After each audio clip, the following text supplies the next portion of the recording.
Yo les gens, c'est Lopok et aujourd'hui je suis de retour en France. Ça fait un peu plus de 24 heures que je suis arrivé sur le territoire français. Je suis fatigué toujours, le décalage horaire, tout ça. Je me suis réveillé à 6h du matin, ça va, en vrai ça va, je suis pas trop fatigué mais un petit peu quand même. Je suis pas bien rasé, je sais, mais j'avais très envie de vous présenter les jeux que j'avais achetés au Japon tout simplement. Il y a beaucoup de choses, je me suis fait très plaisir. On va compter ensemble combien j'ai dépensé, je ne sais pas du tout. Mais comme dirait un certain personnage de Roblox, alors on va commencer par des trucs tout cons que j'ai achetés qui sont pas très chers.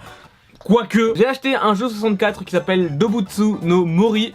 Je vais faire un petit plan, hop, fais le focus, je sais pas si c'est le focus, je vois flou de toute façon. Alors non, ce n'est pas un jeu qui parle des champignons, des moris, MDR. C'est Animal Crossing sur 64 qui est sorti qu'au Japon, mais je vais pas trop m'étendre dessus parce que je voulais vous parler un petit peu d'Animal Crossing sur la chaîne principale. Mais ce jeu là, c'est Animal Crossing sur Nintendo 64 qui est sorti exclusivement au Japon. Il m'a coûté 700 yens, donc je ferai un petit compteur en bas à gauche ou en bas à droite, je ne sais pas. C'est un jeu en loose, donc sans rien, c'est un peu cher, mais je l'ai trouvé qu'à un seul endroit malheureusement. Donc du coup... voilà, j'ai vu, je l'ai pris. 700 yens, ça fait à peu près 6 euros, si je dis pas de bêtises, en fonction du cours et tout. C'est un peu cher pour un jeu en loose, mais ça va, hein. Vous allez comprendre pourquoi je dis ça. Ah oui, tiens, par exemple, pourquoi je dis que c'est un peu cher 700 yens pour un jeu juste comme ça sans boîte. Final Fantasy 9 sur PS1. J'ai acheté ce jeu littéralement 250 yens avec les taxes. Il y a tout dedans, il y a la notice, les disques, tous les disques du jeu qui sont en très bon état, j'ai toujours pas ouvert. Attendez, tant qu'à faire. Il est pas sous blister, hein, c'est bien évidemment un jeu... c'est pas un jeu sous blister, c'est pas un jeu neuf, il est d'occasion. Mais l'occasion japonaise, comment dire, les japonais sont tellement minutieux de ce qu'ils achètent. Hop, ah, ok, c'est bon. Avec tous les jeux dedans, 1, 2, 3, 4, les 4 CD. Parce que oui, c'est en plusieurs CD à l'époque, ça on connaît plus aujourd'hui, mais Final Fantasy 9, les jeux sont vraiment dans un état, sans déconner, je vois pas de rayures. Je sais pas si je pourrais bien vous montrer à la caméra, mais sur le premier CD par exemple, je ne vois aucune rayure. Il y a pas de la notice, du coup j'ai cru, mais il y a pas de notice dans les jeux PS1, faut croire. Mais sans déconner, j'ai acheté ça 250 yens, ça fait 2 euros. En France, un truc comme ça, tu le trouves jamais à 2 euros. C'est impossible. En aussi bonne qualité, tu le trouves pas à 2 euros, tu le trouves peut-être à 15-20 euros minimum, et encore je suis gentil. Tu le trouves pas aussi peu cher ce jeu. Désolé si le focus pas en couille, hein, j'essaye de me démerder avec. Je vous fais confiance parce que vous êtes des gens gentils. Donc du coup, j'ai acheté aussi ça. Qu'est-ce que c'est que ça, vous me demandez-vous? Je sais pas, je l'ai acheté, ça m'a coûté 3000 yens, donc 3000 yens, 28 euros environ. Mais je l'ai acheté parce qu'il me semble que c'est une manette de Famicom, de Family Computer. Donc c'est la NES du Japon, qui est vraiment exclusive au Japon. Et je l'ai acheté parce que elle me semblait un peu jolie, et en plus il y a une petite figurine Mario à côté. C'est tout. C'est juste pour ça que j'ai acheté, ok. Ensuite, on va faire crescendo, d'accord. On va essayer de faire des trucs cool. Tiens, j'ai acheté Pokémon Or sur Game Boy Color, donc vraiment en boîte avec notice et tout. Alors de tête, il me semble que c'était 1700 yens, mais j'ai pas les prix écrits dessus malheureusement. 1700 yens environ pour ce jeu-là, en boîte avec notice, cartouche, nickel. Je vais pas l'ouvrir parce que je sais ce qu'il y a dedans, mais 1700 yens, c'est vraiment pas grand-chose pour un jeu Game Boy Color en boîte, en très bon état sans déconner. Il est vraiment en bon état. C'est cool, et c'est pas le genre de choses que tu trouves facilement en France pour un aussi bas prix. Donc je suis content, je suis très content. Pokémon version or, la boîte est belle et je suis très content. Alors ensuite, on va passer à une autre catégorie de jeux. En fait, là-dedans, il y a que des jeux Nintendo 64, il y a rien d'autre. Et là, c'est là que je pense que j'ai fait les meilleures affaires. Mario Party sur 64, le premier. Mario Party, si je dis pas de bêtises, non, c'est bien le premier. Parce qu'au début, j'ai cru que c'était le 3, mais en fait, c'est juste le D. Mario Party 1, du coup, 1700 yens. Il y a tout dedans, il y a le jeu, notice et tout. Enfin, pour un jeu Mario Party, je pense que ça vaut le coup. Et un jeu à 1700 yens, c'est-à-dire 15 euros. En France, comme ça, tu ne le trouves pas. Hein, pour ordre d'idée. Tiens, pour que vous fassiez une idée des prix, j'ai un peu coupé ce que j'ai dit avant. Ça, c'est Banjo-Tooie français, ok? Je l'ai acheté 60 euros, il y a quelques années maintenant. 60 balles, j'ai que le jeu, j'ai pas la putain de boîte ni rien, ok? Ok, j'ai encore mal aujourd'hui. 60 euros, ça fait mal, je pense que j'aurais pu l'avoir moins cher, mais au moins 50 balles pour ce Banjo-Tooie. Ça fait très mal. J'ai trouvé Banjo-Tooie au Japon, en boîte, avec notice, avec jeu, en très bon état. Je l'ai acheté 1780 yens. Voilà, je l'ai acheté 1780 yens en boîte, nickel. Donc c'est Banjo-Kazooie 2 que sur la boîte c'est écrit. Je suis très content de l'avoir eu ce jeu à 1780 yens, mais d'un côté, je suis encore très salé d'avoir acheté mon Banjo-Tooie français à 60 euros, putain.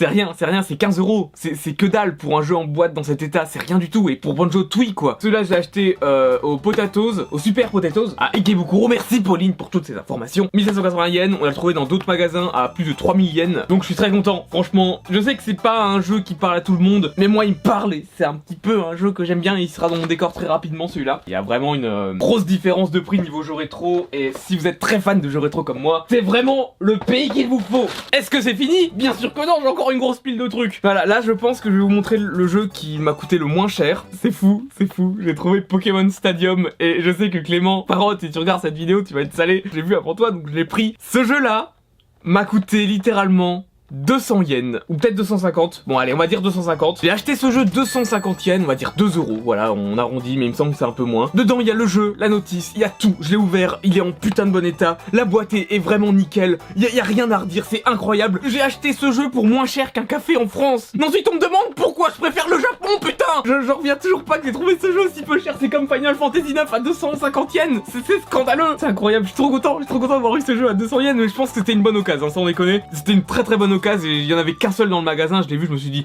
oh trop bien, trop content. Pokémon Stadium 1 version Jap, trop content, c'est de se rapprocher un petit peu. Très bonne surprise, c'était le dernier jour qu'on a fait avant de partir, avant de décoller. Enfin c'est Pauline qui a trouvé ça même et franchement elle a géré, c'était une très bonne occasion et j'en suis très content. On va stop un peu à la 64, j'en ai encore la 64 mais c'est le moment transition. Et j'ai trouvé un certain Dobutsu no Mori E+, donc c'est Animal Crossing sur GameCube.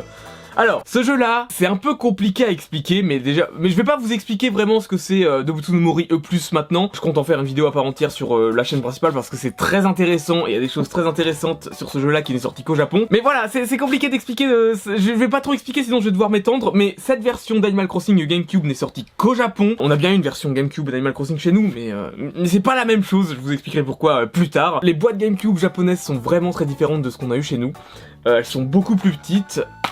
Hop, et voilà, le CD il est comme ça, et la notice est comme ça, tout est en très bon état.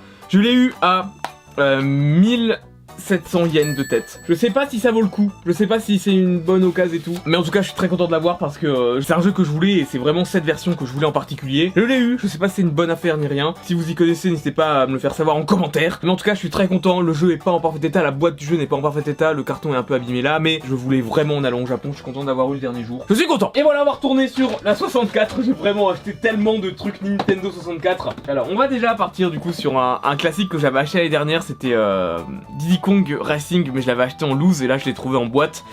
Je l'ai eu pour 1700 yens aussi. Le jeu je l'avais déjà, mais je trouve la boîte tellement belle, tellement colorée. Franchement la boîte est trop cool quoi. Franchement elle est trop belle, elle est toute colorée, il y a des couleurs partout. Même moi qui suis daltonien, je vois les couleurs la première fois dans ma vie. Mais franchement non, elle est trop belle et j'avais envie de l'acheter quoi. Et franchement j'en suis content. C'est pas le truc que je voulais acheter à tout prix, mais je l'ai vu, je me suis dit waouh, trop bien. Ensuite il y a quoi d'autre? On arrive sur la fin, hein. On arrive sur la fin, enfin. Putain j'ai tellement acheté de trucs. Mario Kart 64 en boîte, je l'ai acheté pour 980 yens de tête. La boîte est pas en parfait état non plus malheureusement. Je l'ai même pas ouvert, mais je pense... Je l'ai pas ouvert, donc du coup je vais en profiter là pour regarder dans quel état est l'intérieur. C'est trop bien au Japon parce que quand t'achètes des jeux en occasion, ils sont vraiment bien conservés, genre notamment ils sont mis dans un petit plastique bien serré et tout. La boîte est pas en parfait état là, il y a un petit renfoncement, vous pourrez pas voir. Bon les coins ça va, on me remarque, les coins ça va. Bon là c'est un petit peu éclaté aussi, mais ça va. Alors, franchement, je suis un petit peu un chieur mais ça va vraiment. Hop, et ça c'est l'intérieur du jeu. Donc on a le jeu, alors bien évidemment la cartouche qui ne marche que sur une 64 japonaise. On a aussi la notice derrière, la petite notice, et il me semble que j'ai pas la grosse notice non plus, parce que normalement t'as deux types de notices dans les jeux, t'as la quick play et t'as aussi... Alors remarque peut-être que, je sais pas, peut-être que je me trompe, mais il me semblait que t'avais une autre notice. Tant pis, j'ai acheté pour moins de 1000 yens, ça vaut quand même le coup, j'en suis très content. Celui-là il ira dans mon décor à tous les coups. Et on arrive sur la fin.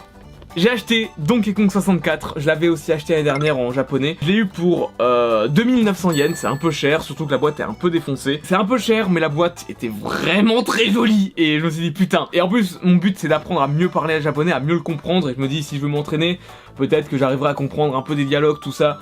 Je sais lire, mais ça serait l'occasion de le faire. J'ai jamais vraiment fait Donkey Kong 64, il faut que je le fasse, c'est important. La boîte est vraiment très belle, hein. Franchement j'en suis content. Non franchement c'est cool et j'en suis très content. C'est vraiment une très bonne occasion aussi. Dernier jeu 64 que j'ai acheté, le plus cher. 3700 yens, Majora's Mask, donc sans le game pack qui était fourni avec pour améliorer la mémoire vive de la console, il me semble. Oui voilà, normalement il me semble que quand tu achètes Zelda 64, donc Majora's Mask, il y avait l'expansion pack de fourni avec, et cette version n'a pas l'expansion pack. Alors il me semble que c'est ça le message, il me semble que t'avais une version du jeu vendue avec l'expansion pack, et moi j'ai la version du jeu sans expansion pack. Ce jeu là je l'ai acheté dans un Mandarake Galaxy, il est pas en ultra bonne qualité d'après ce qui est écrit, genre t'as des notes, tout ça ici, ça fait le focus s'il te plaît, tu as des notes en fonction de la qualité du jeu en bas, A, B, C.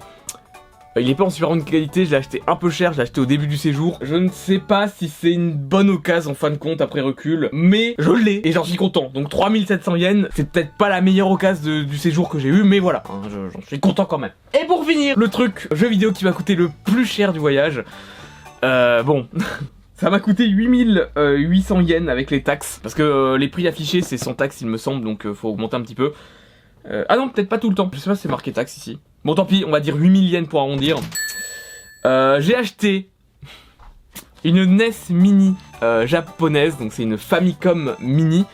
Version Jump Edition pour les 50 ans du Jump il me semble. C'est le magazine où tous les chapitres des nouveaux mangas sont publiés, enfin tous les shonen surtout. J'ai acheté ça du coup 8000 yens, ça fait beaucoup, mais d'un côté j'en suis très content parce que c'est un truc que je l'ai vu, je me suis dit putain c'est qu'au Japon que je pourrais avoir ça quoi. Et il me semble que ça existe pas en France, surtout la version Famicom quoi, il y a que là-bas qu'on trouve ça. Je l'ouvre pas aujourd'hui, j'en ferai une vidéo à part entière parce que j'ai bien envie de tester ça en vidéo. J'en suis très content, la boîte est très belle.